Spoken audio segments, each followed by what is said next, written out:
ಪ್ರಾರಂಭ ಆದಂಥದ್ದು. ಬಸಲಿಂಗಪ್ಪ ದೇಸಾಯಿ ಅವರು, ಇರಸಂಗಪ್ಪ ದೇಸಾಯಿ ಅವರನ್ನು ಸೊಲ್ಲಾಪುರದಲ್ಲಿ ಗಲ್ಲಿಗೇರಿಸ್ತಾರೆ. 1857 ಒಂದು ಸ್ವಾತಂತ್ರ್ಯ ಸಂಗ್ರಾಮ ಸ್ಟಾರ್ಟ್ ಆಯ್ತು ನೋಡ್ರಿ, ಇಲ್ಲಿಂದೇ ಸ್ಟಾರ್ಟ್ ಆಗಿದ್ದು. ನಾಂದಿಹಾಡಿ ಅಂತ ಕ್ಷೇತ್ರ ಇದೆ. ಸ್ವಾತಂತ್ರ್ಯ ಪೂರ್ವ, ಸ್ವಾತಂತ್ರ್ಯ ನಂತರ, ಸ್ವಾತಂತ್ರ್ಯ ಸಿಕ್ಕ ನಂತರ ಹೇಗಿದೆ? ನಮಗೆ ಸ್ವಾತಂತ್ರ್ಯ ಕೊಟ್ಟಿದ್ದು ಇದಕ್ಕೇನ?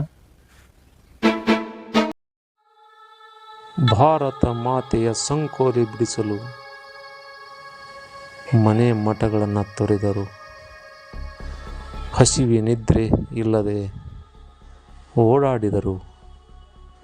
ರಕ್ತ ತರ್ಪಣಗೈದ ಈ ಕ್ಷೇತ್ರ, ಈ ಭೂಮಿ, ಈ ಕನ್ನಡ ನಾಡಿನಲ್ಲಿ ಅದೆಷ್ಟೋ ಹುತಾತ್ಮರಾದರು ಶಿವನೇ ಬಲ್ಲ. ಅಂಥ ಕ್ಷೇತ್ರದ ಆ ಸ್ಥಳದ ಅಲ್ಲಿ ನಾನು ಇವತ್ತು ಓಡಾಡ್ತಾ ಇದ್ದೀನಿ. ಆಗಸ್ಟ್ 15 ಅಂದರೆ ಕೇವಲ ಧ್ವಜಾರೋಹಣ ಮಾಡಿ ಹೋಗುವುದು ಅಷ್ಟೇ ಅಲ್ಲ. ಬನ್ನಿ ನೋಡೋಣ ಇಂಥ ಕ್ಷೇತ್ರಗಳನ್ನು. ಇತಿಹಾಸ ಪುಟಗಳೊಮ್ಮೆ ತಿರುವಿ ನೋಡಿ, ದೇಶದ ಕ್ರಾಂತಿಯ ಮಹಾನ್ ವೀರ ಕಲಿಗಳ ಹೆಸರು ಅಜರಾಮರವಾಗಿದೆ. ಆದರೆ ಅವನ್ನೆಲ್ಲವೂ ನೋಡಿ ನೋಡದಂತೆ, ಓದಿ ಓದದಂತೆ ಎಲ್ಲೋ ಹೊರಟಿದೆ. ಎಲ್ಲರೂ ಮಹಾತ್ಮ ಗಾಂಧಿ 5 ಜನರು ಅಷ್ಟೇ ಹೇಳ್ತಾರೆ. ಆಗಸ್ಟ್ 15 ಜನವರಿ 26 ಬಂದರೆ ನೆನಪಾಗೋದು ಅಷ್ಟೇ ಜನಕ್ಕೆ. ನಾವು ಇವತ್ತು ಹುಡ್ಕೊಂಡು ಬಂದಿದ್ದೀವಿ. ಸ್ವಾತಂತ್ರ್ಯ ಕಿಚ್ಚನ್ನು ಹಚ್ಚಿದಂಥ ಈ ಪವಿತ್ರ ಕ್ಷೇತ್ರಕ್ಕೆ ಬಂದಿದ್ದೀನಿ ರೀ. ಬರ್ರಿ ನೋಡೋಣ ಹೆಂಗಿದೆ. 1857ರಿಂದ ಈ ಕ್ಷೇತ್ರ ನಾವು ನೋಡ್ತಾ ಇದ್ದೀವಿ. ಈ ಕ್ಷೇತ್ರದಲ್ಲಿ ಸ್ವಾತಂತ್ರ್ಯ ಹೋರಾಟಗಾರರನ್ನೆಲ್ಲ ಒಂದುಗೂಡಿಸಿದಂಥ ಈ ಪವಿತ್ರ ಭೂಮಿ ಇವತ್ತು ನಾವು ನೆನಪಿಸ್ಕೊಳ್ಬೇಕು. ಎಷ್ಟೋ ಜನಕ್ಕೆ ಸ್ವಾತಂತ್ರ್ಯದ ನೆನಪು ಕೂಡ ಇಲ್ಲ. ಎಷ್ಟೋ ಜನ ನಮ್ಮ ಭಾರತದ ವೀರ ಕಲಿಗಳು, ಸ್ವಾತಂತ್ರ್ಯ ಹೋರಾಟಗಾರರು ರಕ್ತ ತರ್ಪಣಗೈದಂಥ ಈ ನೆಲದಲ್ಲಿ ಮನಸ್ಸೋ ಇಚ್ಛೋ ವಿದೇಶಿ ಆಚರಣೆ ಮಾಡ್ತಾ ಇದ್ದಾರೆ.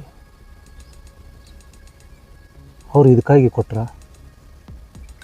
ಹೊಸ ವರ್ಷದ ನೆಪದಲ್ಲಿ ಆ ರೋಡು, ಬ್ರಿಗೇಡ್ ರೋಡು, ಆ ಸಿಕ್ಕಾಪಟ್ಟೆಲ್ಲ ಕುಣಿದು ಕುಪ್ಪಳಿಸ್ಕೆ ನಮಗೆಲ್ಲ ಸ್ವಾತಂತ್ರ್ಯ ಕೊಟ್ರ? ಯಾವ ಕಾರಣಕ್ಕಾಗಿ ಕೊಟ್ಟರು? ಫ್ರೆಂಡ್ಶಿಪ್ ಡೇ ಅಂತೆ, ಮದರ್ಸ್ ಡೇ ಅಂತೆ, ಫಾದರ್ಸ್ ಡೇ ಮಾಡಲಿಕ್ಕೆ ಕೊಡಲಿಲ್ಲ. ವಿದೇಶಿಗರನ್ನು 100 ವರ್ಷಗಳು, ಶತಮಾನದವರೆಗೆ ಹೋರಾಟ ಮಾಡಿದಂಥ ಈ ಭೂಮಿಯಲ್ಲಿ ಸ್ವಾತಂತ್ರ್ಯ ಹೋರಾಟಗಾರರನ್ನು ಸಾಕಿ ಸಲುಹಿದಂಥ ಈ ಕ್ಷೇತ್ರ. ನಮಗೆ ಸ್ವಾತಂತ್ರ್ಯ ಕೊಟ್ಟಿದ್ದು ಇದಕ್ಕೇನ? ಹಗಲು ರಾತ್ರಿ ಎನ್ನದೆ ತಮ್ಮ ಸಂಸಾರವನ್ನು ಬದಿಗೊತ್ತಿ ಬ್ರಿಟಿಷರನ್ನು ಚಳ್ಳೆಹಣ್ಣು ತಿನ್ನಿಸುತ್ತಾ ಅವರಿಂದ ಕಣ್ಣು ತಪ್ಪಿಸಿ ಇಂಥ ಮಹಾನ್ ಕ್ಷೇತ್ರಗಳಲ್ಲಿ ನಿಂತು ಮಠಗಳೆಲ್ಲ ರಕ್ಷಣೆ ಮಾಡಿದಾರಲ್ಲ. ಯಾಕೆ ಕಾರಣಕ್ಕಾಗಿ? ಭಾರತ ಮಾತೆ ಸ್ವತಂತ್ರಗೊಳ್ಳಬೇಕು, ಭಾರತ ಮಾತೆ ಮತ್ತೊಬ್ಬರ ಕೈಗೊಂಬೆ ಆಗಿರಬಾರ್ದು, ವಿದೇಶಿಗರ ಕೈಗೊಂಬೆ ಆಗಿರ್ಬೋದು. ಆದರೆ ಇವತ್ತು ನಾವು ವಿದೇಶರ ಆಚರಣೆ ಮಾಡ್ತಾಯಿದ್ದೀವಿ. ಎಂಥದ್ದು ಇದು, ಹೌದಲ್ವಾ? ಹಾಗೆ ನನ್ನ ಒಂದು ಈ ಆಗಸ್ಟ್ 15 ಸ್ವಾತಂತ್ರ್ಯದ ಕಹಳೆಯನ್ನು ಮೊಳಗಿಸಿದಂಥ ಕ್ಷೇತ್ರಕ್ಕೆ ಯಾಕೆ ಭೇಟಿ ಕೊಡಬಾರ್ದು ಅನ್ನುವಂಥ ಈ ಕಾಲಘಟ್ಟದಲ್ಲಿ ನಾನು ಇದನ್ನು ಪರಿಚಯ ಮಾಡೋಕ್ಕೆ ಬಂದೀನಿ. ಯಾರಿಗೂ ಗೊತ್ತಿಲ್ಲ. 1857ರಿಂದ 1942ರವರೆಗೆ ಸತತವಾಗಿ ಬ್ರಿಟಿಷರಿಗೆ ಸಿಂಹ ಸ್ವಪ್ನ ಆದಂಥ ಕ್ಷೇತ್ರ ಇದು. ಬನ್ನಿ ಮತ್ತೆ ಮುಂದೆ ತೋರಿಸ್ತೀನಿ.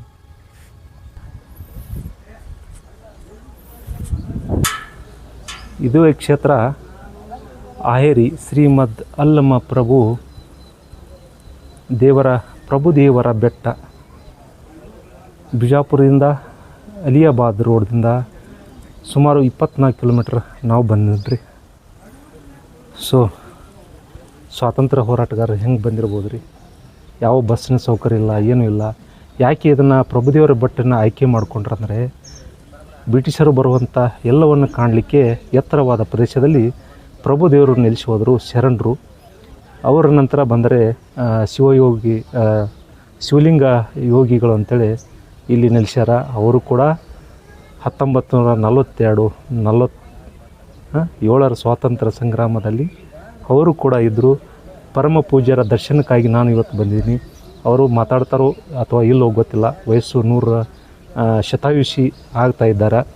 ಆ ಕಾಲಘಟ್ಟದಲ್ಲಿ ಸ್ವಾತಂತ್ರ್ಯದ ಹೌದಾ ಅವರು ಇದ್ರಾ ಅಥವಾ ಎಷ್ಟು ಜನ ಇದ್ದರು, ಹೇಗಿದ್ದರು ಎಲ್ಲವನ್ನ ತೋರಿಸ್ಲಿಕ್ಕೆ ಬಂದೀನಿ. ಬರೀ ಸ್ವಾತಂತ್ರ್ಯ ಹೋರಾಟ ಅಂದರೆ ನಮಗೆ ಕಲ್ಪನೆ ಬರೋದು ಕೇವಲ ಮಹಾತ್ಮ ಗಾಂಧಿ, ವಲ್ಲಭಭಾಯಿ ಪಟೇಲ್, ಸುಭಾಷ್ ಚಂದ್ರ ಬೋಸ್, ಚಂದ್ರಶೇಖರ್ ಆಜಾದ್ ಇಷ್ಟೇ ನಮ್ಮ ನೆನಪು. ಆದರೆ ಲಕ್ಷಾಂತರ ಜನ ರೀ ಕರ್ನಾಟಕ ತುಂಬೆಲ್ಲ ಅಂಥ ಕ್ಷೇತ್ರದಲ್ಲಿ ಇಲ್ಲೆಲ್ಲ ಹೋರಾಟ ಮಾಡಿದರು. 1857 ಒಂದು ಸ್ವಾತಂತ್ರ್ಯ ಸಂಗ್ರಾಮ ಸ್ಟಾರ್ಟ್ ಆಯ್ತು ನೋಡ್ರಿ. ಇಲ್ಲಿಂದೇ ಸ್ಟಾರ್ಟ್ ಆಗಿದ್ದು. ನಾಂದಿಹಾಡಿ ಅಂತ ಕ್ಷೇತ್ರ ಇದೆ, ಆಯೇರಿ ಜಂಬೀರಿರುವಂಥ ಶ್ರೀಮದ್ ಪ್ರಭುದೇವರ ಬೆಟ್ಟ. ಬನ್ರಿ ನೋಡೋಣ, ಒಳಗಡೆ ಹೋಗೋಣ.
ಎಂಥ ಈ ಇತಿಹಾಸ ಪುಟಗಳು ನಿಮಗೆ ನೋಡಲಿಕ್ಕೆ ಆಗ್ತಾಯಿಲ್ಲ ಅಥವಾ ಸಿಗ್ತಾ ಇಲ್ಲೋ ಗೊತ್ತಿಲ್ಲ. ಅಂಥ ಕಾಲಘಟ್ಟದಲ್ಲಿ ನಾನು ಇವತ್ತು ಆಯೇರಿ ಜಂಬಿಗೆ ಅನ್ನುವ ಈ ಅಲ್ಲಮ್ಮ ಪ್ರಭು ದೇವರ ಬೆಟ್ಟದಲ್ಲಿ ನಾನು ಇವತ್ತು ಕೂತ್ಕೊಂಡಿದ್ದೀನಿ. ಇದು ಕೂತ್ಕೊಳ್ಳೋಕ್ಕೆ ಕಾರಣವೂ ಇದೆ. ಇಲ್ಲಿ ಅಂದಿನಿಂದ ಇಂದಿನವರೆಗೆ ಅಂದರೆ ಶಿವಲಿಂಗ ಶಿವಯೋಗಿ ಮಹಾರಾಜರು ಸ್ವಾತಂತ್ರ್ಯ ಹೋರಾಟದಲ್ಲಿದ್ದರಲ್ಲ, ಅವರು ಕೂಡ ಶತಾಯುಷರು ಆಗ್ತಾಯಿದ್ದಾರೆ. ಅವರು ಸ್ವಾತಂತ್ರ್ಯದಲ್ಲಿ ಧುಮುಕಿದರು. ಅಲ್ಲಿಂದ ಪ್ರಾರಂಭವಾದಂಥ ಸುಮಾರು 50 ವರ್ಷ ಆಯಿತು ಈ ನಮ್ಮ ರಾಷ್ಟ್ರಧ್ವಜದ ಇಲ್ಲಿ ಕಾರ್ಯಕ್ರಮ. ಆಗಸ್ಟ್ 15 ಜನವರಿ 26 ಭಾರತ ಮಾತೆಯ ಹಬ್ಬವನ್ನಾಗಿ ಆಚರಣೆ ಮಾಡ್ತಾರೆ. ಎಲ್ಲಿ ಇಲ್ಲ. ಈ ಮಠದಲ್ಲಿ ಯಾಕೆ ಇಷ್ಟು ಸ್ವಾತಂತ್ರ್ಯ ಹೋರಾಟದ ಹಬ್ಬವನ್ನು ಮಾಡಬೇಕು? ಮಠದಲ್ಲಿ ಕೇವಲ ಬಸವ ಜಯಂತಿ, ಅಕ್ಕಮಾದಿ ಜಯಂತಿ ಅಷ್ಟೇ ಮಾಡಬೇಕಾಗಿತ್ತು. ಈ ಮಠ ಯಾಕೆ ವಿಶೇಷ? ನಾನು ಯಾಕೆ ಬಂದೆ ಈ ಮಠದಲ್ಲಿ? ಯಾವ ಇದೂ ಇಲ್ಲ. ಯಾಕೆ ದೇಶ ಪ್ರೇಮವನ್ನು ಸಾರಿದಂಥ ಈ ಮಠ ಬೆಟ್ಟ ಅದೇನೋ ದೊಡ್ಡ ಬೆಟ್ಟನೂ ಅಲ್ಲ ಇದು. ಅಂದರೆ ಯಾಕೆ ಇದನ್ನು ಆಯ್ಕೆ ಮಾಡ್ಕೊಂಡಂದರೆ ಬ್ರಿಟಿಷರ ಒಂದಿಷ್ಟು ಚಲನವಲಗಳನ್ನು ನೋಡಲಿಕ್ಕೆ ಎತ್ತರವಾದ ಪ್ರದೇಶ ಇತ್ತು. ಇಲ್ಲಿ ಆ ಶರಣರು, ಪ್ರಭುದೇವರು ಅಥವಾ ಹಿಂದಿನ ಶರಣರು ಇದನ್ನು ಆಯ್ಕೆ ಮಾಡಿಕೊಂಡ್ರು. ಅಲ್ಲಿಂದ ಚಲೋ ಆಗತ್ತೆ ಮದ್ದು ಗುಂಡೆಗಳನ್ನು ಸರಬರಾಜು ಮಾಡುವಂಥ ಕ್ಷೇತ್ರ ಇದು. ಸುರಪುರದ ರಾಜ್ಯ ಆದಂಥ ವೆಂಕಟಪ್ಪ ನಾಯಕ್ ಅವರಿಗೆ ಇಲ್ಲಿಂದ ಮದ್ದು ಗುಂಡುಗಳು, ಕಾಡ್ತೋಸುಗಳು ಎಲ್ಲವನ್ನು ಇಲ್ಲಿಂದ ಕಳಿಸ್ತಾ ಇದ್ದರು ಸುರಪುರಕ್ಕೆ. ಹೆಂಗೆ ಯಾಕೆ ಇದು ಇಷ್ಟು? ಶಿವಲಿಂಗ ಶಿವಯೋಗಿಗಳು ಸಂಪಗಾಮದ ಅಪ್ಪ ಅವರು, ಅಂದರೆ ಬೆಳಗಾವಿ ಜಿಲ್ಲೆಯಿಂದ ಅವರು ಬರ್ತಾರೆ. ಹೀಗಾಗಿ ಬಾಲ್ಯದಿಂದ ಇವರ ಕನಸಿತ್ತು. ಏನು ಕನಸು ಅನ್ನೋದು ನೋಡೋಣ. ಇದಕ್ಕೆ ಈ ವರ್ಷ ಕೂಡ ಪ್ರತಿ ವರ್ಷ ಇಲ್ಲೇ ಆಗಸ್ಟ್ 15ಕ್ಕೆ ರಾಷ್ಟ್ರೀಯ ಹಬ್ಬವನ್ನಾಗಿ ಮಾಡ್ತಾರೆ, ಮಾತೆಯ ಹಬ್ಬವಾಗಿ ಮಾಡ್ತಾರೆ. ಭಾರತ ಮಾತೆ ಇದೊಂದು ಹಬ್ಬ. ಇದು ಬರೀ ಸ್ವಾತಂತ್ರ್ಯದ ಧ್ವಜಾರೋಹಣ ಮಾಡೋದು, ಒಂದೇ ಮಾತರಂ ಹೇಳಿ ಅಥವಾ ಏನೊಂದಿಷ್ಟು ಆಟಗಳನ್ನು ಆಡಿ ನಾಟಕ ಮಾಡಿ ಹೋಗೋದಲ್ಲ. ಇದು ಅಂದಿನಿಂದ ಕಾಲದಿಂದ ಬಂದಂಥ ಸ್ವಾತಂತ್ರ್ಯ ಕಹಳೆ ಮಳಗಿಸದಂಥದ್ದು. ಅವರ ನೆಲದ ಮೇಲೆ ಕೂತ್ಕೊಂಡು ನಾವು ಇವತ್ತು ಮೋಜು ಮಸ್ತಿ ಮಾಡ್ತೀವಿ. ಬೆಳಗ್ಗೆ ಏಳಕ್ಕೆ ನಮಗೆ ಲೇಟ್ ಆಗ್ತಾಯಿದೆ. ಬರೀ ನಮಗೆ ಧ್ವಜಾರೋಹಣಕ್ಕೆ ರೆಡಿ ಆಗಲಿಕ್ಕೆ ನಮಗಾಗತ್ತೆ. ಆದರೆ ಸ್ವತಂತ್ರಕ್ಕಾಗಿ ಸಿದ್ಧರಾದ್ರಲ್ಲ ಆತ್ಮ ಮತ್ತು ಧೈರ್ಯದಿಂದ ದೇಹವನ್ನು ತ್ಯಾಗ ಮಾಡಲಿಕ್ಕೆ, ವೀರ ಮರಣ ಒಪ್ಪಲಿಕ್ಕೆ ಅಂತ ಈ ಕ್ಷೇತ್ರದಲ್ಲಿ ನಾನು ಇವತ್ತಿದ್ದೀನಿ. ಬನ್ನಿ ಆ ಕ್ಷೇತ್ರದ ಮಾತೆಯ ಒಂದು ಆ ಪ್ರತೀಕವಾಗಿ ಅನ್ನಪೂರ್ಣೇಶ್ವರಿ ದೇವಸ್ಥಾನನ ಅಲ್ಲಿ ತೋರಿಸ್ತೀನಿ. ಹೀಗಾಗಿ ಸದಾ ಅನ್ನಪೂರ್ಣೆಯನ್ನು ನೆಲೆಸಿದಂಥ ಕ್ಷೇತ್ರ ಇದು. ಬರ್ರಿ ಹೋಗೋಣ.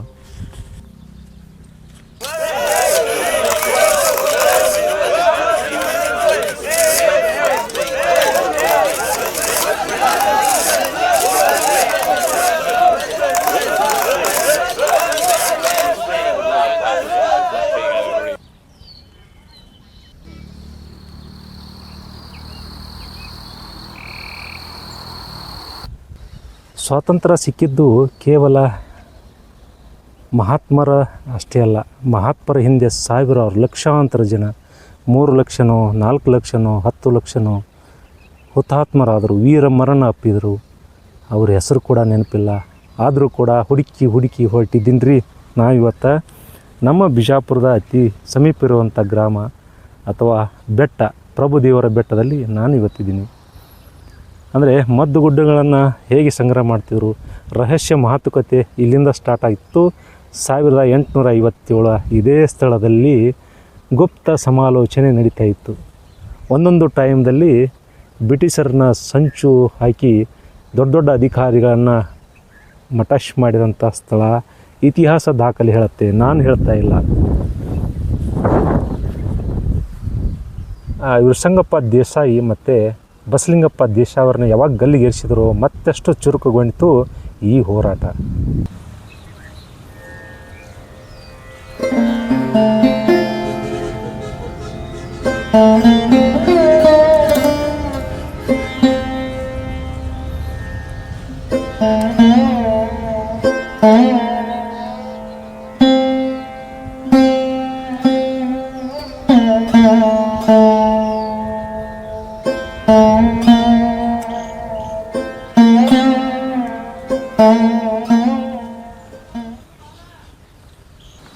ಸ್ವಾತಂತ್ರ್ಯಕ್ಕಾಗಿ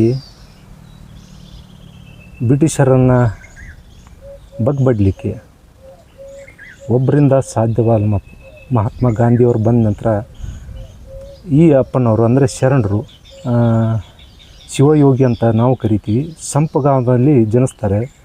ಅವರು ಬಾಲ್ಯದಿಂದ ಅವರ ಕನಸಾಗಿರುತ್ತೆ, ನಾನು ಒಂದು ಪೊಲೀಸ್ ಅಧಿಕಾರಿ ಆಗಬೇಕು, ಉನ್ನತ ಅಧಿಕಾರಿ ಆಗಬೇಕು.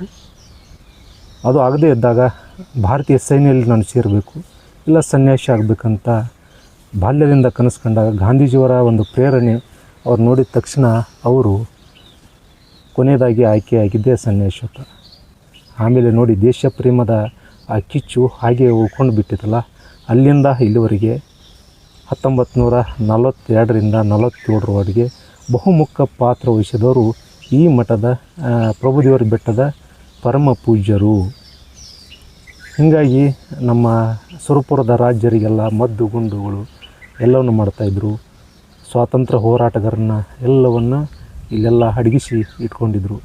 ಕೇವಲ ಮಠ ಅಂದರೆ ವಿಭೂತಿ ಬೆಳೆದು ಬರೀ ಶಿವಮಂತ್ರಗಳನ್ನು ಘೋಷಣೆ ಮಾಡಿಕೊಂಡು ಕಾವಿ ತೊಟ್ಕೊಂಡು ಇರೋದಲ್ಲ ಅನ್ನೋದು ತೋರಿಸಿಕೊಟ್ಟಂಥ ದೇಶ ಪ್ರೇಮದ ಮಠ ಅಂಥೇಳಿ ನಾವು ಇವತ್ತು ಬಂದಿದ್ದೀವಿ. ಆ ಮಠದಲ್ಲಿ ಇವತ್ತು ಏನು ವಿಶೇಷ ಅಂದರೆ ನಿಡೋಣಿಗೂ ಮತ್ತು ಈ ಅನ್ನಪೂರ್ಣೇಶ್ವರಿ ದೇವಸ್ಥಾನಕ್ಕೆ ಇರುವಂಥ ಸಂಬಂಧ ನಾವು ನೋಡಲಿಕ್ಕೆ ಬಂದ್ವಿ.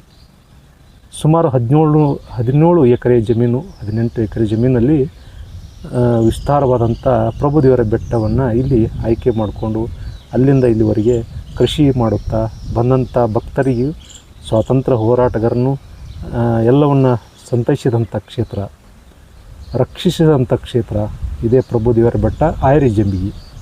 ಇಲ್ಲಿ ನೆಲೆಸಿದಂಥ ಅನ್ನಪೂರ್ಣೇಶ್ವರಿ ಸುಮಾರು ವರ್ಷಗಳ ಹಿಂದೆ ಆ ಪೂಜ್ಯರು ನಮ್ಮ ನಿಡೋಣಿ ಗ್ರಾಮಕ್ಕೆ ಅನುಷ್ಠಾನಕ್ಕಾಗಿ ಬಂದಿದ್ದರು. ಬಂದಾಗ ಇಲ್ಲ ನನಗೆ ಒಂದಿಷ್ಟು ಸ್ಥಳಾವಕಾಶ ಕೊಡಿ, ಆಶ್ರಮ ಮಾಡ್ತೀನಿ, ಊರಿನ ನನಗೂ ತಿಳಿದ ಮಟ್ಟಿಗೆ ಇಲ್ಲ ಬೇಡ ಅಂತೇನೋ ಅಂದಿರ್ಬೋದು. ಸಣ್ಣದಾದಂಥ ಪಾರ್ವತಿ ದೇವಸ್ಥಾನ ನಿರ್ಮಾಣ ಮಾಡಿ ಅವರು ಇಲ್ಲಿ ಆಯ್ಕೆ ಮಾಡಿಕೊಂಡು ದೇವಸ್ಥಾನವನ್ನು ನಿರ್ಮಾಣ ಮಾಡಿದರು. ಒಂದು ವೇಳೆ ನಾವು ಏನಾದರೂ ಸ್ಥಳಾವಕಾಶ ಅನುಮತಿ ಕೊಟ್ಟಿದ್ದರೆ ಅತಿ ದೊಡ್ಡ ಕ್ಷೇತ್ರ ನಿಡೋಣಿ ಗ್ರಾಮ ಆಗ್ತಾಯಿತ್ತು. ಹೀಗಾಗಿ ಅನ್ನಪೂರ್ಣೇಶ್ವರಿ ದೇವಸ್ಥಾನ ನಮ್ಮೂರಲ್ಲಿ ಯಾವೂ ಇಲ್ಲ. ಅದು ಆಗ್ತಾಯಿತ್ತು ಏನೋ ಗೊತ್ತಿಲ್ಲ. ಬಟ್ ಇವತ್ತು ಅನ್ನಪೂರ್ಣೇಶ್ವರಿ ದೇವಸ್ಥಾನದ ದರ್ಶನ ಮಾಡ್ತೀವಿ. ನಮಗಂತರೂ ಹೊರನಾಡು ಆಗದೇ ಇದ್ದವರು ಸಾಕ್ಷಾತ್ ಅನ್ನಪೂರ್ಣಿ ದೇವಸ್ಥಾನವನ್ನು ಇಲ್ಲಿ ನಿರ್ಮಾಣ ಮಾಡಿದರು. ವಾಗ್ದೇವಿ ಅಂತ ಕರಿತೀವಿ. ಹೀಗಾಗಿ ಅವರು ಆರಾಧನೆ ಮಾಡಿದಂಥ ಅನ್ನಪೂರ್ಣೇಶ್ವರಿ ದೇವಸ್ಥಾನ ಇಲ್ಲಿ ನಿರ್ಮಾಣ ಆಯಿತು. ಅಲ್ಲಿಂದ ಬಿಟ್ಟು ಬಂದಮೇಲೆ ಪೂಜ್ಯರು ಅದರಿಂದ ಮಧ್ಯದಲ್ಲಿ ಎಲ್ಲ ಇಡೀ ದೇಶ ಸಂಚಾರ ಮಾಡುತ್ತಾ ನೆಡೋಣಿಗೆ ಕೂಡ ಬಂದಿದ್ದರು. ಕೊನೆಯ ಘಟ್ಟದಲ್ಲಿ ಅವರು ಈಗ ಇದೇ ಕ್ಷೇತ್ರವನ್ನು ಆಯ್ಕೆ ಮಾಡಿಕೊಂಡ್ರು. ಬನ್ನಿ ಹೋಗೋಣ. ಕಾಲಘಟ್ಟದಲ್ಲಿ ಏನೇನು ನಡಿಬೇಕಾಗಿತ್ತು ನಡೆದೇ ಹೋಯಿತು. ಸ್ವಾತಂತ್ರ್ಯ ಹೋರಾಟಗಾರನ ಎಷ್ಟೋ ಜನ ಕರಾಳ ಶಿಕ್ಷೆ ಕಾಲಾಪಾನಿ ವಿಧಿಸಿದರು. ಎಷ್ಟೋ ಜನಕ್ಕೆ ಚಡಿ ಕೊಟ್ಟರು. ಉತ್ಸವಗಳನ್ನು ಮಾಡಲಿಕ್ಕೆ ಕೊಡಲಿಲ್ಲ. ಚಾಟಿ ಏಟಿ ಬೀಸಿದರು. ಬೂಟಗಾಲಿನಿಂದ ಒದ್ದರು. ಕಾರು ಗಾಡಿಗಳನ್ನು ತಮ್ಮ ಹಾಸಿ ಹತ್ಯೆ ಮಾಡಿಬಿಟ್ರು. ಹೇಗಾದರೂ ಮಾಡಬೇಕು. ಪ್ರತಿದಿನ ಹೋರಾಟಗಳು, ಕರಪತ್ರ ಹಂಚುವುದು, ಹೋರಾಟಕ್ಕೆ ಧುಮುಕರಿ ಅಂತೇಳಿ ಕರೆ ಕೊಡುವುದು, ಇದನ್ನೆಲ್ಲ ಹತ್ತಕ್ತಿತ್ತಂಥ ಈ ಕ್ಷೇತ್ರದಲ್ಲಿ ಬ್ರಿಟಿಷರು ಸುಳಿತಾ ಇದ್ದಿಲ್ಲ. ಒಂದು ವೇಳೆ ಸುಳಿದ್ರೆ ಅವ್ರನ್ನ ಹತ್ತಿಕ್ಕಿದ್ದು ಯಾವುದು ಗೋಪ್ಯವಾಗಿ ಹತ್ತಿಕ್ತಾಯಿದ್ರು. ಹೀಗಾಗಿ ಇದೊಂಥರ ವಾಚ್ ಟವರ್ ಇದ್ದಂಗೆ ಎಲ್ಲ ಕ್ಷೇತ್ರದಲ್ಲಿ. ಇದು 7 ಗ್ರಾಮ ಸೆಂಟ್ರದಲ್ಲಿರುವಂಥ ಆಯರಿ ಜಂಬಿಗೆ ಪ್ರಭುದೇವರ ಬೆಟ್ಟ. ಇದಕ್ಕಿಂತ ಮುಂಚೆ ಅವರು ಏನಂದರು, ನಿಡೋಣಿಯಲ್ಲಿ 11 ಊರುಗಳ ಮಧ್ಯೆ ಇದೆ, ನಾನು ಇಲ್ಲಿ ಅನ್ನಪೂರ್ಣೇಶ್ವರಿ ದೇವಸ್ಥಾನನ ನಿರ್ಮಾಣ ಮಾಡ್ತೀನಿ ಅಂತೇಳಿ ಅವರು ಒಂದು ಸಂಕಲ್ಪ ಮಾಡಿದರು. ಅದು ಯಾಕೋ ಕೂಡಿ ಬರಲಿಲ್ಲ ಅಂತ ಕಾಣುತ್ತೆ. ಇಲ್ಲಿ ಆಯರಿ ಒಳಗೆ ಅನ್ನಪೂರ್ಣೇಶ್ವರಿ ದೇವಸ್ಥಾನ ನಿರ್ಮಾಣ ಆಯಿತು. ಅತಿ ದೊಡ್ಡ ಈಗೆಲ್ಲ ಶಿಲಾಗಳನ್ನು ಸ್ಟ್ಯಾಚು ನೋಡ್ತೀವಿ. ಈಗ ನಿಜವಾದ ದೇವಸ್ಥಾನವನ್ನು ತೋರಿಸ್ತೀನಿ ಬನ್ನಿರಿ.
ಹಿಡಿಸ್ಕೊಡ ಅನ್ರಿ.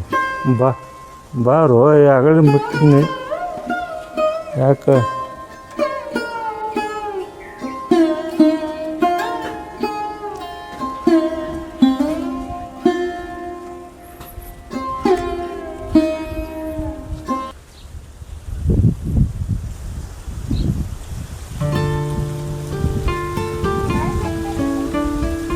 ಟೈಮ್ ರೀ 3-4 ಬತ್ರಿ.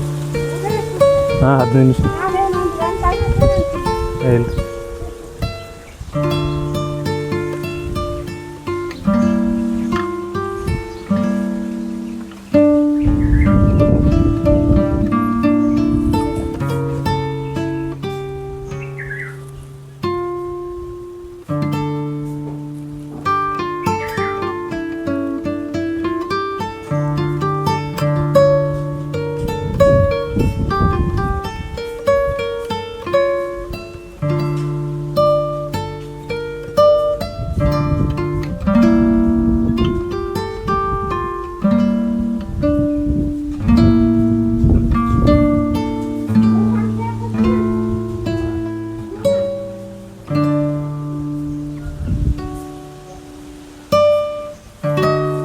ಉಳ್ಳವರು ಮಾಡುವರು ಶಿವಾಲಯ, ನಾನೇನು ಮಾಡಲಿ ಬಡವನಯ್ಯ, ಎನ್ನ ಕಾಲೇ ಕಂಬ ದೇಹವೇ ದೇವ, ಶಿರವೇ ಹೊನ್ನ ಕಳಸವಯ್ಯ, ಸ್ಥಾವರ ಕಳಿವುಂಟು ಜಂಗಮ ಕಳಿವಿಲ್ಲ. ಹಂಗೆ ಸ್ಥಾವರ ಕಳಿವುಂಟು, ಸ್ಥಾವರಕ್ಕೆ ಅಳಿವುಂಟು, ಜಂಗಮಕ್ಕೆ ಅಳಿವಿಲ್ಲ. ಹಾಗೆ ಈ ದೇವಸ್ಥಾನ ಮಠ ಇದು ಕೂಡ ಪ್ರಸಿದ್ಧವಾಗಿ ನಿಂತ್ಕೊಂಡಿದೆ. ಜೊತೆಗೆ ಶರಣರ ಹೆಸರು ಸ್ವಾತಂತ್ರ್ಯಕ್ಕಾಗಿ ಮಾಡಿದಂಥ ಕಾರ್ಯ ಸೇವೆ ಮರೆಯಲಾರದು. ಯಾರಾದರೂ ಈ ಬಿಜಾಪುರ ಜಿಲ್ಲೆಯಲ್ಲಿದ್ದರೆ ಅಥವಾ ಸ್ವಾತಂತ್ರ್ಯ ಪ್ರೇಮಿಗಳಿದ್ದರೆ ಈ ಕ್ಷೇತ್ರವನ್ನು ಕೂಡ ನೀವು ನೋಡಲಿಕ್ಕೆ ಕಣ್ ತುಂಬಿಕೊಳ್ತಿರ್ಬೋದು. ಇಲ್ಲಿ ನಿತ್ಯ ಕೂಡ ಅನ್ನ ಪ್ರಸಾದ ನಡೀತಾ ಇರುತ್ತೆ.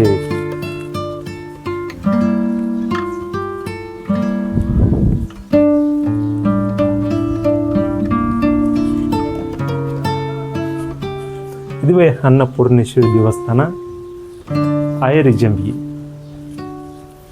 ಹಾಗಾಗಿ ಭಾಳ ಕೆತ್ತನೆ ಚೆನ್ನಾಗಿ ಮಾಡಿದ್ದಾರೆ.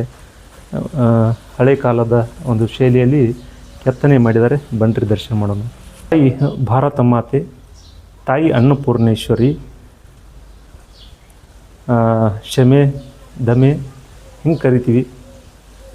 ಅಸ್ವಾರೂಢೆ, ಅನ್ನಪೂರ್ಣೆ, ನಮ್ಮ ನಿಜಗುಣ ಶಿವಿಗಳೆಲ್ಲ ಪರಮೇಶ್ವರಿ ಪುಣ್ಯನಾಮ ಪಗಲಿರುಳು ಸರಸಾನುಭವದಿಂದ ಓದಿದ ಕೇಳಿದವರಿಗೆ ಅಂಥೇಳಿ ನಿಜಗುಣ ಶಿವಿಗಳು ಆ ಪದ್ಯದಲ್ಲಿ ಪಾರ್ವತಿ ದೇವಿಯನ್ನು ಕೊಂಡಾಡ್ತಾರೆ. ಹಾಗಾಗಿ ಅನ್ನಪೂರ್ಣೇಶಿ, ಅಸ್ವಾರೂಢೆ, ಗದಾಹಸ್ತೆ ಎಲ್ಲವನ್ನು ವರ್ಣನೆ ಮಾಡಿ ಅವರು ದೇವಿಯನ್ನು ಸಾಕ್ಷಾತ್ಕಾರಗೊಳಿಸಿದರು. ಹಾಗೆ ಇಲ್ಲಿ ನೆಲೆಸಿದಂಥ ಶರಣರು ತಾಯಿ ಚಾಮುಂಡಿ ಅಥವಾ ಅನ್ನಪೂರ್ಣೆಯನ್ನು ಆರಾಧಿಸಿ ತಾವು ಈ ಕ್ಷೇತ್ರವನ್ನು ಪಾವನಗೊಳಿಸಿದರು. ಅದಕ್ಕೆ ಈ ಇಷ್ಟುವರೆಗೆ ನೋಡ್ತಾ ಇದ್ದಿರಲ್ಲ, ಇನ್ನೂ ಭಾಳಷ್ಟು ಹೇಳೋದಿದೆ ಸ್ವಾತಂತ್ರ್ಯ ಬಗ್ಗೆ. ಇವತ್ತು ಇದು ಆಗಸ್ಟ್ 15 ಮತ್ತು ಯಾರ್ಯಾರೆಲ್ಲ ಆಚರಣೆ ಮಾಡ್ತಾಯಿದ್ರಿ ಅಥವಾ ಖುಷಿ ಪಡ್ತಾಯಿದ್ರಿ ನಮ್ಮ ಭಾರತ ಸ್ವತಂತ್ರ ಆಯ್ತು ಅಂತೇಳಿ, ಅದನ್ನು ನೋಡಲಿಕ್ಕೆ ನಾನು ಇವತ್ತು ಬಂದಿದ್ದೀನಿ. ಅವರು ಎಲ್ಲ ಕೂತ್ಕೊಂಡು ಮಾತಾಡಿದಂಥ ರಹಸ್ಯ ಸಭೆ ಇಲ್ಲೇ ಆಗಿತ್ತು. ಮದ್ದುಗುಂಡುಗಳನ್ನು ಸಪ್ಲೈ ಮಾಡುವಂಥ ಕೇಂದ್ರ ಆಗಿತ್ತು. ಸ್ವಾತಂತ್ರ್ಯ ಹೋರಾಟಗಾರರಿಗೆ ರಹಸ್ಯ ತಾಣ ಆಗಿತ್ತು. ಯಾಕಂದರೆ ಅವರಿಗೆಲ್ಲ ಇರಲಿಕ್ಕೆ ವ್ಯವಸ್ಥೆ ಬೇಕಾಗಿತ್ತು. ಹೋರಾಟಕ್ಕೆ ಕರೆ ಕೊಡಲಿಕ್ಕೆ ಸ್ಥಳ ಬೇಕಲ್ಲ, ಎಲ್ಲಿಂದ ಸ್ಟಾರ್ಟ್ ಮಾಡಬೇಕು, ಹೇಗೆ ಕೊಡಬೇಕು, ಸಭೆಗಳು ನಡೀತಾ ಇತ್ತು. ರಹಸ್ಯವಾಗಿ ಮಾಡಬೇಕಾಗಿತ್ತು. ಎಲ್ಲ ಬ್ರಿಟಿಷರನ್ನ ಕಣ್ಣು ತಪ್ಪಿಸಿ ಮಾಡುವಂಥ ಸ್ಥಳ ಬೇಕಲ್ಲ. ಹೀಗಾಗಿ ರಹಸ್ಯ ಮಾರ್ಗಗಳನ್ನು ಅವರೇ ಹಿರಿಯರೆಲ್ಲ ಮಾಡ್ಕೋತ ಬಂದರು. ಹೀಗಾಗಿ ನಮ್ಗೆ ಸ್ವಾತಂತ್ರ್ಯ ಸಿಕ್ತು. ಒಂದೇ ದಿನಕ್ಕೆ ಸಿಗಲಿಲ್ಲ, ಎರಡೇ ದಿನಕ್ಕೆ ಸಿಗಲಿಲ್ಲ. ಬ್ರಿಟಿಷರನ್ನ ಅವರು ಎಷ್ಟು ಹಿಂಸೆ ಮಾಡಿದರೂ ಅವರಿಗೆ ನೆಮ್ಮದಿನೇ ಸಿಗಲಿಲ್ಲ. ದಿನ ದಂಡಿಸ್ತಾಯಿದ್ರು, ಗಲ್ಲು ಶಿಕ್ಷೆ ವಿಧಿಸ್ತಾಯಿದ್ರು, ಲೂಟಿ ಮಾಡಿದರು. ಆದರೂ ಸಂತಸ ಸಿಗದಂಗೆ ಮಾಡಿದ್ರು. ಯಾಕಂದರೆ ದಿನ ಅವರಿಗೆ ನೆಮ್ಮದಿಯ ನಿದ್ರೆ ಆಗ್ತಾಯಿದ್ದಿಲ್ಲ. ದಿನ ಒಂದು ಕಡೆ ಹೋರಾಟಗಳು, ರೈಲು ಕಂಬಿಗಳನ್ನು ಕೀಳೋದು,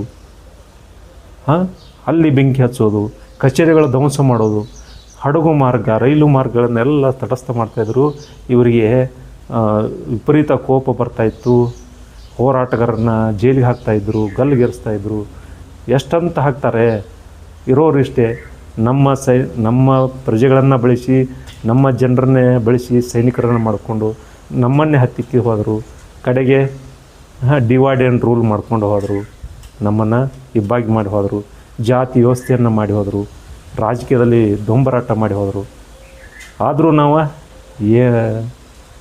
ಫ್ರೆಂಡ್ಸ್ ಡೇ ಅಂತೆ, ಹ್ಯಾಪಿ ನ್ಯೂ ಇಯರ್ ಅಂತೆ, ಆ ರೋಡಲ್ಲಿ ಸೇರೋಣಂಬ, ಈ ರೋಡಲ್ಲಿ ಸೇರೋಣಂಬ, ಇದಕ್ಕಾಗಿ ಕೊಟ್ರಾ? ನಾನು ಇದುವರೆಗೆ ಯಾವುದೂ ಹ್ಯಾಪಿ ನ್ಯೂ ಇಯರ್ ಹೇಳಿಲ್ಲ. ತಿಳುವಳಿಕೆ ಬಂದ ಮೇಲೆ ಅವರೆಲ್ಲ ಇದಕ್ಕೆ ಕೊಟ್ಟು ಹೋದ್ರ ಹೊಸ ವರ್ಷ ಆಚರಣೆ ಮಾಡಲಿಕ್ಕೆ. ವಿದೇಶಿಗರು ಬೂಟುಗಾಲಿನ ನೆನಪಾಗಲಿಲ್ವೇ? ಏನದು? ಏನು ಆಚರಣೆಗಳು? ಸ್ವಾತಂತ್ರ್ಯ ಇದಕ್ಕಾಗಿ ಕೊಟ್ಟು ಹೋದ್ರ? ಶರಣರೆಲ್ಲ ಅವ್ರಿಗೆ ಯಾಕೆ ಬೇಕಾಗಿತ್ತು? ಭಾರತ ಮಾತೆ ಮುಕ್ತಗೊಳಿಸ್ಬೇಕಾಗಿತ್ತಲ್ಲ. ಅವ್ರನ್ನ ಮುಕ್ತಗೊಳಿಸಿದವ್ರನ್ನ ಅವ್ರ ಆಚರಣೆ ನಾವು ಮಾಡಬೇಕಾ?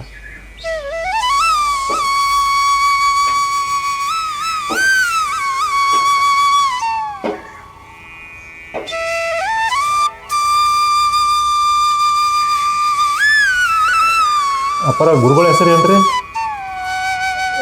ಈಗ ಶಿವಯೋಗೇಶ್ವರನ್ರಿ.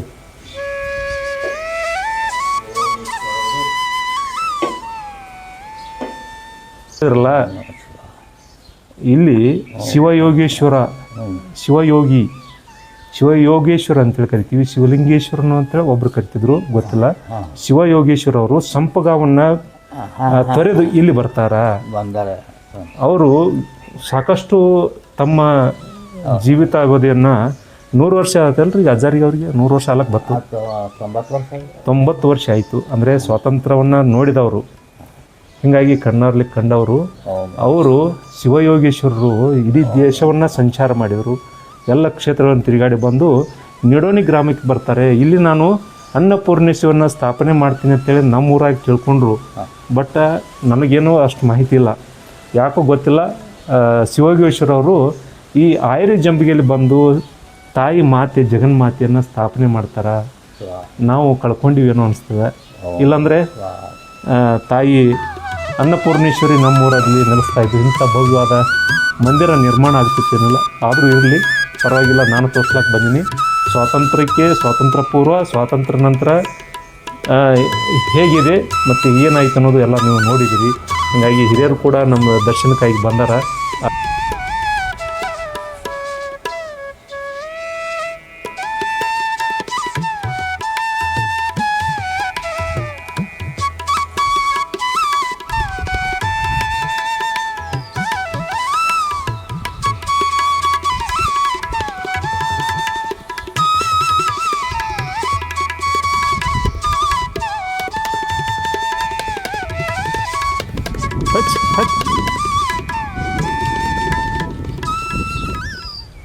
ನೋಡ್ರಪ್ಪ, ಹಿಂದಿನ ಕಾಲದಾಗ ಅಂದಿನಿಂದ ನಮ್ಮ ಸ್ವಾತಂತ್ರ್ಯಕ್ಕಾಗಿ ಹೋರಾಟ ಮಾಡಿದಾರಲ್ಲ, ಪ್ರಶಾಂತವಾದ ವಾತಾವರಣ.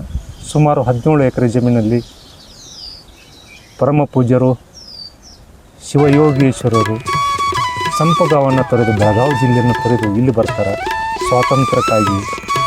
ಕೇವಲ ಮಠವನ್ನು ಅಷ್ಟೇ ಮಾಡಲಿಲ್ಲ, ಆಧ್ಯಾತ್ಮಿಕ ಒಂದೇ ಮಾಡಲಿಲ್ಲ, ಸ್ವಾತಂತ್ರ್ಯ ಕಿಚ್ಚು ಹಚ್ಚಲಿಕ್ಕೆ ಇಲ್ಲಿ ಬಂದರು. ಅಥವಾ ಸ್ವಾತಂತ್ರ್ಯವನ್ನು ಕೊಡಿಸ್ಲಿಕ್ಕೆ ಹಗಲು ರಾತ್ರಿ ಶ್ರಮಿಸಿದರು. ಅವರ ಬಾಲ್ಯದ ಕನಸಾಗಿತ್ತು ಸ್ವಾತಂತ್ರ್ಯಕ್ಕೆ, ದೇಶ ಸೇವೆ ಮಾಡಲಿಕ್ಕೆ. ಕೊನೆಯದಾಗಿ ಸನ್ಯಾಸತ್ವವನ್ನು ಸ್ವೀಕರಿಸಿ ಸ್ವಾತಂತ್ರ್ಯಕ್ಕೆ ಪುಷ್ಟಿ ನೀಡಿದವರು. ಹೀಗಾಗಿ ಸಂಪಗಾದ ಅಪ್ಪಾರ ಅಂತ ಕರೀತಾರೆ, ಅಜ್ಜಾರ ಅಂತ ಕರೀತಾರೆ. ಶಿವಯೋಗೇಶ್ವರರು ಬಹಳ ಕೆಲಸವನ್ನು ಮಾಡಿದರು. ಕೃಷಿ ಜೊತೆಗೆ ಅನ್ನಪೂರ್ಣೇಶ್ವರ ದೇವಸ್ಥಾನ ನಿರ್ಮಾಣ ಮಾಡಿ ಸ್ವಾತಂತ್ರ್ಯ ಹೋರಾಟಗಾರರಿಗೆ ಅನ್ನದ ವ್ಯವಸ್ಥೆ, ಊಟದ ವ್ಯವಸ್ಥೆ, ರಹಸ್ಯ ಸ್ಥಳದಲ್ಲಿ ರಕ್ಷಣಾ ಕವಚವಾಗಿ ನಿಂತ್ಕೊಂಡಂಥ ಶಿವಯೋಗೇಶ್ವರ ದೇವಸ್ಥಾನದಲ್ಲಿ ಇಲ್ಲೆಲ್ಲ ಕೂತು ರಹಸ್ಯ ಮಾತುಕತೆ ಆಗ್ತಾಯಿತ್ತು. ಎಷ್ಟು ಅಚ್ಚರಲ್ರಿ. ಅಂಥ ಪವಿತ್ರ ಭೂಮಿಯಲ್ಲಿ ನಾವು ಇವತ್ತು ಆಗಸ್ಟ್ 15 ಸ್ವಾತಂತ್ರ್ಯದ ಕಹಳೆ ಊದಿದಂಥ ಮಹಾತ್ಮರು ನಿಲ್ಲಿಸಿದಂಥ, ಮಾತನಾಡಿ ಹೋದಂಥ, ಇಲ್ಲಿ ಕೂತ್ಕೊಂಡು ವಿಶ್ರಮಿಸಿ ಹೋದಂಥ ಕ್ಷೇತ್ರದಲ್ಲಿ ನಾವು ಒಂದು ಸಲ ಸುತ್ತ ಹಾಕಬಾರ್ದೆ? ಹೌದಲ್ರಿ? ಬರ್ರಿ ಒಂದು ಸಲ. ನೀವು ಬರಬೇಕಂದ್ರೆ ಬಿಜಾಪುರದಿಂದ ನೇರವಾಗಿ ಒಂದು 26 ಕಿಲೋಮೀಟ್ರ್ ಆಗುತ್ತೆ, 25 ಕಿಲೋಮೀಟ್ರ್ ಆಗುತ್ತೆ. ಆಯರಿ ಜಂಬಿಗೆ ನಾಗಠಾಣದಿಂದ ಅತಿ ಸಮೀಪ ಇದೆ. ನೀವು ಅಲಿಯಾಬಾದ್ ಅಂದರೆ ಇಂಡಸ್ಟ್ರಿಯಲ್ ಏರಿಯಾದಿಂದ ನೀವು ಬಂದರೆ ಮಾರ್ಗ ತೊಗೊಂಡು ನಾಗಠಾಣ ಬರಬೇಕು. ನಾಗಠಾಣದಿಂದ ಆಯರಿ ಜಂಬಿಗೆ ಅತಿ ಸಮೀಪ ಇರುವಂಥ ಕ್ಷೇತ್ರ. ಶ್ರೀಮದ್ ಅಲ್ಲಮ್ಮ ಪ್ರಭುದೇವರ ಬೆಟ್ಟ ಅಂತ ಕರೀತಾರೆ, ಪ್ರಭುದೇವರ ಬೆಟ್ಟ ಅಂತ ಕರೀತಾರೆ, ಸಂಪಗ ಅಜ್ಜರ ಕ್ಷೇತ್ರ ಅಂತ ಕರೀತಾರೆ. ನೀವು ಬರ್ರಿ, ಒಂದು ಸಲ ನೋಡಿರಿ, ಅಪ್ಪರ ದರ್ಶನ ಪಡ್ರಿ. ಸುಮಾರು 90 ವರ್ಷ ದಾಟ್ತಾ ಇದೆ. ಅಪ್ಪರ ಸ್ವಾತಂತ್ರ್ಯ ಕೊಡಿಸಿದಂಥ ಎಲ್ಲ ವೀರ ಹುತಾತ್ಮರ ಆತ್ಮಗಳಿಗೆ ನಾನು ಕೈ ಮುಗಿದು ಅವರಿಗೆ ಕೋಟಿ ನಮನ ಸಲ್ಲಿಸ್ತಾ ಇದ್ದೀನಿ. ಅವರ ಆತ್ಮಗಳು ಸಂತಸ ಪಡಲಿ. ಈ ಸ್ವಾತಂತ್ರ್ಯ ಉತ್ಸವ ಹೀಗೆ ಸದಾ ಇರಲಿ. ಮತ್ತು ಬ್ರಿಟಿಷರು ಬರಬಾರ್ದಂಗೆ ಜಾಗೃತರಾಗೋಣ, ಜಾಗೃತಿ ಮೂಡಿಸೋಣ. ಮತ್ತು ಯಾರು ಹೇಗೆ ಬರುತ್ತೆ ಅದು ಹೇಳಕ್ಕೆ ಬರಲ್ಲ. ಕಳ್ಳ ಮಾರ್ಗದಿಂದ ಬಂದ್ರಲ್ಲ, ಮತ್ತೊಂದು ಮಾರುವೇಷ ತೊಟ್ಟು ಕಳ್ಳರು ಬರಬಾರ್ದು. ಈ ವಿದೇಶಿಗರು ಮತ್ತೆ ಯಾವುದಾದ್ರೂ ಒಂದು ರೂಪದಲ್ಲಿ ಬಂದೇ ಬರ್ತಾರೋ, ಜಾಗೃತರಾಗೋಣ. ಅವಕಾಶನ ಮತ್ತೆ ಕೊಡೋದು ಬೇಡ. ಈ ನಮ್ಮ ಭಾರತವನ್ನು ಮತ್ತೊಬ್ಬರ ಗುಲಾಮ ಕೈವಶ ಮಾಡೋದಕ್ಕಿಂತ ಮುಂಚೆ ಎಚ್ಚೆತ್ತುಕೊಳ್ಳೋಣ, ವಿಜೃಂಭಿಸೋಣ ಸ್ವಾತಂತ್ರ್ಯ ಹೋರಾಟವನ್ನು. 21 ವಾರ ಆಯ್ತು ಈಗ ನಿಮ್ಮ ದರ್ಶನಕ್ಕೆ ಬಂದದ್ದು. 21ನೇ ವಾರಕ್ಕೆ ಶಿವ ಈ ಕಡೆ ಬನ್ನಿ ಮುಚ್ಚಾರ.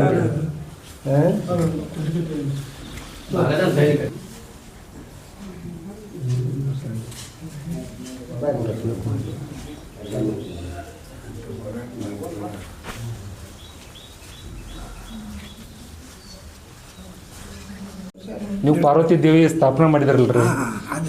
ಹಾಂ, ಅದ್ರಗೋಸ್ಕರ ಏನೈತ್ರಿ ಈಗ 28 ವಾರ ಆದವ್ರಿ ಈಗ. ಅದ್ರದ್ದು ಉಡಿ ತುಂಬೋ ಕಾರ್ಯಕ್ರಮ ಅಂತೇಳಿ ಮಾಡ್ಬೇಕಂತೇಳಿ ಮಾಡಿದ್ದೀರಿ.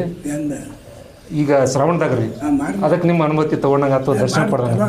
ಹಾಂ ರೀ ಬರ್ರಿ ಅಲ್ಲಿ ನಡ್ರಿ.